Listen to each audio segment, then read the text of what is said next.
Okay, this is the interior plumbing and appliance video. And it's 4-prong electric clothes dryer. We got the clothes dryer link labeled right here. And we're looking up inside. See what we can see about the smoothness of the edges.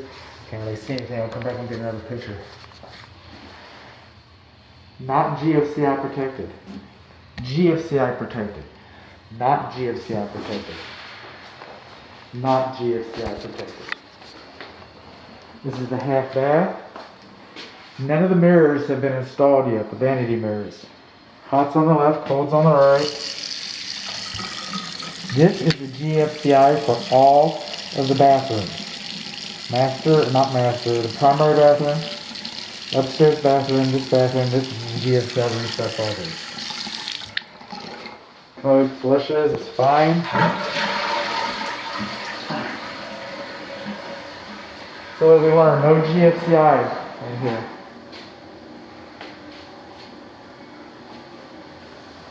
Fan works.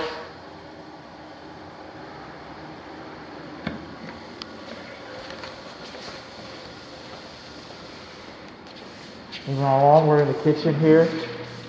Anytime an electric receptacle outlet is installed, it should not be recessed more than 6 inches behind the countertop here. This was more than 6 inches. More than 6 inches. This countertop, okay, if it extends more than 10 inches, then it should have a corbel or a support or a pole or a metal extender. It should have some kind of support. If it's more than 10 inches, then somebody could sit on this and it could break. Thermostats. We'll get into that in a moment. Okay, moving on along. These GFCI receptacle outlets. See, this one's labeled GFCI. This one right here is GFCI protected, but it's not labeled GFCI. The refrigerator is not GFCI protected. It does not have GFCI protection. These are the ovens, okay, upper and lower. I just went them through their manual operations, the broil works, and the bake works. I cannot determine whether or not these ovens have convection features. I don't see a fan, so I don't expect that. Self-cleaning features, well, I kind of expect that, but all I was in is manual mode. GFCI. You've got 2 GFCI receptacle outlets. One right here, and one right here for the kitchen. Got a gas cooktop. To the right of the gas cooktop, that's the shut-off valve right there. Okay, I worked all these. They're working fine. All right, I was playing with it earlier. Now, according to code, the corner of this should not be any closer to that than 24 inches. That's according to code. Okay? The manufacturer might have some different measurements. The manufacturer will also tell you that this metal rack is only supposed to be in here when you're using it, when you're cooking it. It's not supposed to be under it. And this is the gas line for it, for the cooktop. It vents to the exterior. Let's see here. I haven't done that yet. Fan high, there we go. Yahoo! Working pretty good? Yeah, it is. It's sucking.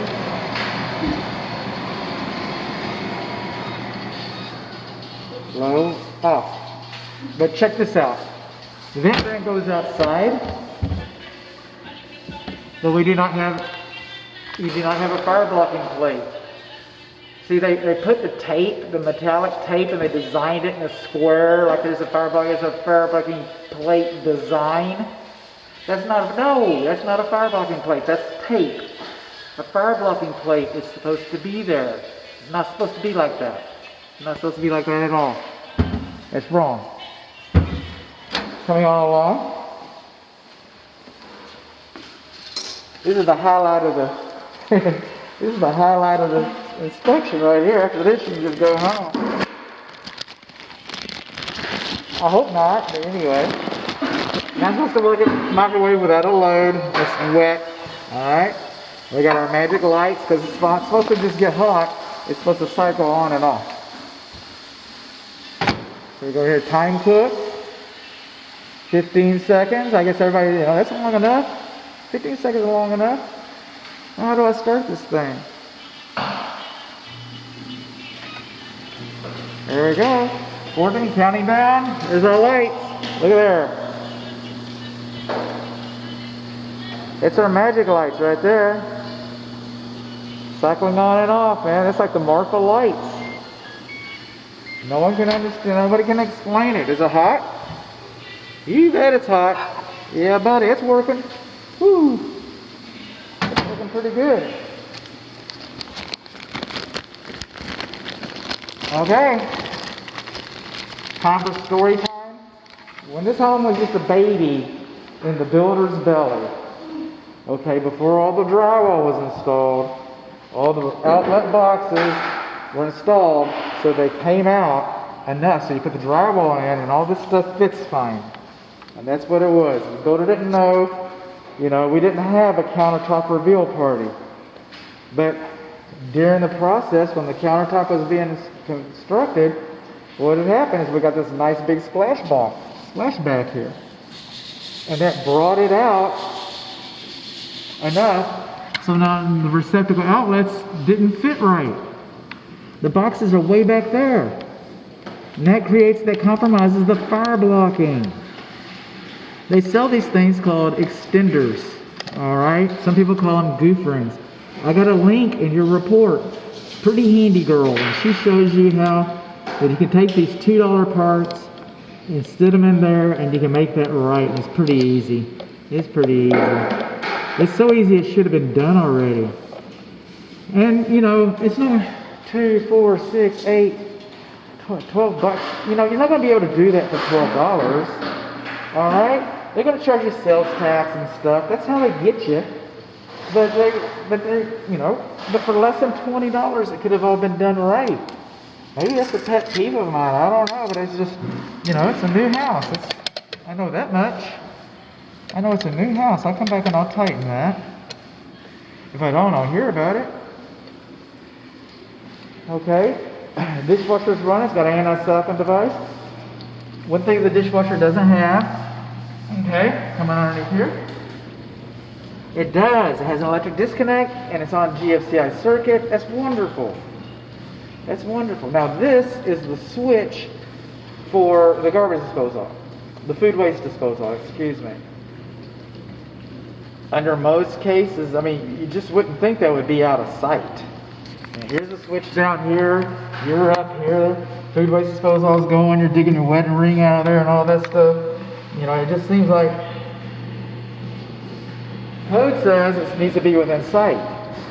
But what supersedes code? The manufacturer's specifications. And the manufacturer says that as long as this switch needs to be within sight if it's a 1 horsepower food waste disposal or more. If it's a 3/4 horsepower or 5/8 horsepower or 1/2 horsepower, it's not required. This is a 1/3 horsepower food waste disposal and the switch is fine in its current location. It just is. So come over here and let's listen to it. I'm not seeing any stoppers. There it goes. Yeehaw! There's your stopper right there. Alright, nice garden sink. Now, the code says, this is what the code says, that we should not have a foul line, okay? Hillbilly home inspection, that's what we call a foul line, F-O-U-L. We should not have this lip. It should cascade down like this. It should cascade down like this. Not supposed to have that foul line right there. That's where all the cooties hide, germs hide, the bacteria and the viruses. It's where all that stuff hides. And everybody's going to tell you, the builder's going to tell you, your agent's going to tell you, your in-laws are going to tell you, your friends are going to tell you, everybody's going to tell you. Just a little bleach under there, just a little bleach under there. And if you're okay putting a little bleach under there, then that's okay. Let's tell you it's not right. I have yet to have a client call me up and say, hey bud, thanks for catching that foul line thing, that foul line business. Thanks for getting a hold of that. Man, we gotta, and maybe I would never dissuade my client from seeking perfection. If you get your foul line fixed, call me, because nobody else has. Nobody else has. It'd be nice to learn. Sure would. Okay, a fireplace is an appliance. This is artificial logs with an artificial igniter. You got a switch right here. You turn that on. It'll start clicking a little bit. It's got a screen in front of it. It's got a glass front like it's supposed to. The power will come on. You're going to get anxious. You're like, man, this is all I got. No. There you go. Instant romance right there. Okay. You just turn it off right here. What supersedes? Manufacturer's installation instructions, right? What I cannot see for this fireplace is, to me, it appears that it gets its combustible air from the living space. Looks like it gets it from the office area right here. And this is a nice tight house. These doors are tight, except for the front door with a gap underneath it. So with all these double pane windows, we got 13 inches of insulation in the attic. We got composition shingles on top. So this is what's known as a tight house. It's a tight house. So, you know, it's getting its air. You and the fireplace are breathing the same air. It's probably okay. I didn't check this. There we're going. Speaking of appliances, air conditioning is kind of an appliance. Alright? Thermostats are not supposed to be located in bedrooms. This thermostat should have been on the other side of the door. I want my thermostat in the bedroom. But anyway, they're not supposed to be. Because it's a dumb animal. All it tries to do is what you ask it to do. If you put it on 300 degrees, it'll run and run and run and run until it ever reaches 300 degrees, which would pacify it. If you put it on 9 degrees, 10 degrees, 13 degrees, 40, it'll run and run and run until it pacifies it. Now, all it knows is what it's exposed to. When you close this door, you've got a closed environment. So you might put it on 75 degrees. Did that light? Yeah, it did. You might put it on 72 degrees, 75 degrees, whatever your comfort zone is. Well, I don't have those people around here. Whatever your comfort zone is, you put it low like that. And you're comfortable in here, but on the other side of that door, they might be burning up. Or they might be freezing. They'll be knocking on the door and they're like, hey, you get the door locked. See there? They'll have to text you or something. All right. Well, they're turning off stuff and things around here. We got appliances. This ceiling fan is out of balance. All right. But we're going on along. There's more doors. I suppose this shower is going to have a glass surround. I don't know. It's not installed. If there is, hot's on the left, cold's on the right. Everything goes down like it's supposed to. Hot's on the left, cold's on the right. Hot's on the left, cold's on the right. Like the framing inspection, like the pre-drywall inspection that we had. All right. I still have not found a diffuser, a dilution valve, a tempering valve. Again, not required. Another thing that on the water heater video that's coming up, the water heater does not have an expansion tank. And this is an open system. So since it's an open system, it's only 65 PSI. It's not too much pressure. It's generally acceptable that you do not have an expansion tank on your water heater because of that. Because it's an open system and it's less than 80 PSI.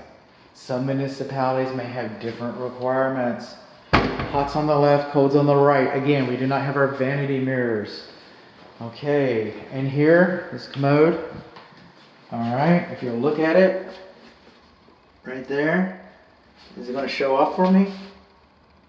Oh, it's going to make a liar out of me. I swear I saw water dripping down the bowl, which told me that the flapper wasn't sealed really well, and now it's just as still as can be. So all the fans are working. There we go. It's getting kind of quiet in here. Did all my help leave?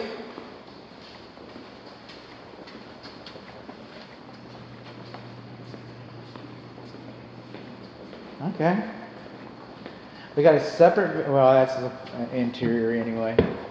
Moving on up these stairs.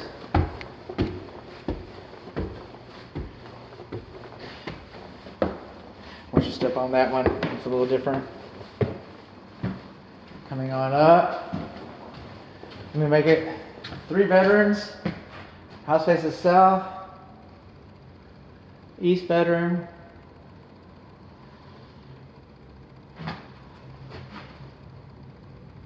East bedroom. West bedroom. Middle bedroom. Again, the thermostat is located in the middle bedroom, in the bedroom. And for all the same reasons, this is wrong. For all the same reasons, this is wrong. Coming up here, this is the upstairs bathroom, which again does not have the mirror. Hots on the left, colds on the right. All GFCI protected. Don't have the GFCI listing on there. Hots on the left, colds on the right. Got some stains in here, little rust stains on the surface of the bathtub. We get that taken care of. Commode, flushes, everything goes down. Boring. Okay. Coming along. Boring. Now this one's just a little different than the others because we have the primary drain line for the air conditioning system. The evaporator coil. That's an acceptable application, but because of its location, this is the bedrooms and stuff, things get quiet at night. On a hot summer night, you might hear some gurgling sounds or some dripping sounds coming from that, and you'll open that up looking for a leak and you won't find any. That's from the air conditioner, and that's just the nature of the product. Just the nature of the product. Hots on the left, colds on the right, but look at the aerators. That's pretty crazy, don't it? Right there, spraying all over your countertop. That's not good. It's not good. Aerators aren't expensive. This little screen needs to be. You don't even have a screen in there. Doesn't feel like it. So anyway, so that's it. We got a crazy spray and sink, lavatory. Excuse me. Our thermostats are located in bedrooms.